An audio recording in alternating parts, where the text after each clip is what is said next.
You're interested in too many things: design, coding, writing, music, fitness, cooking, photography. Not all of these, but probably something like this. A rotating collection of things that each feel genuinely important to you, each feel worth pursuing seriously, and each make it almost impossible to commit to any of the others without feeling like you're abandoning something real. And at some point, someone told you to pick one. Focus, specialize, figure out what you actually want to be. You've been trying to follow that advice for years. It hasn't worked, and there's a specific psychological reason why. The standard narrative about having too many interests treats it as a focusing problem, as if the solution is simply to be more decisive, more disciplined, or more willing to give things up. But research on people with this particular pattern consistently finds it's not a focus problem, it's a trait.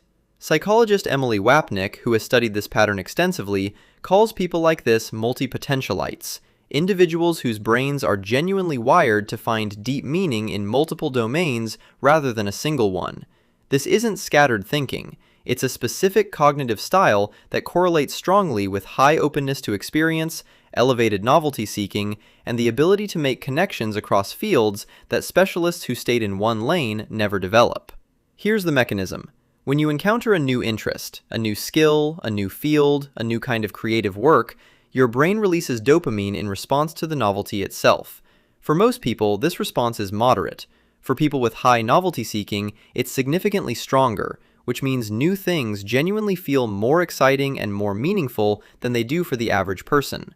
This isn't imagination, it's a measurable neurological difference.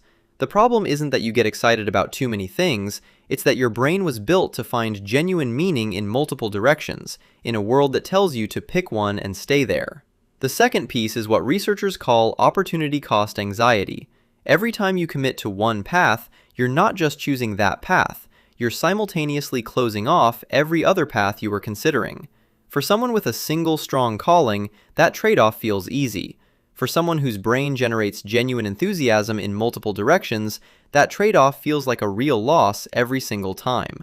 The hesitation isn't indecision, it's an accurate perception that something real is being given up, because something real is.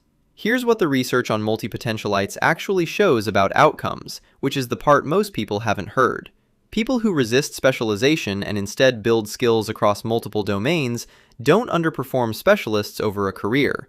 They often outperform them in environments that require creative problem-solving, leadership, or any kind of cross-disciplinary thinking.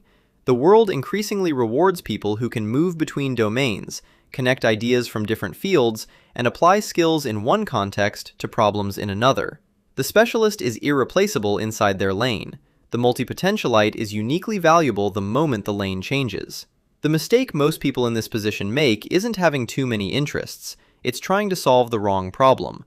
The goal isn't to find your one true calling and eliminate everything else. It's to find a structure that lets multiple interests coexist, sequentially, in combination, or in parallel, rather than forcing yourself into a narrowness your brain was never built to sustain. You don't have a focus problem, you have a design problem, and the solution was never going to be wanting fewer things. It was always going to be building a life that has room for more of them.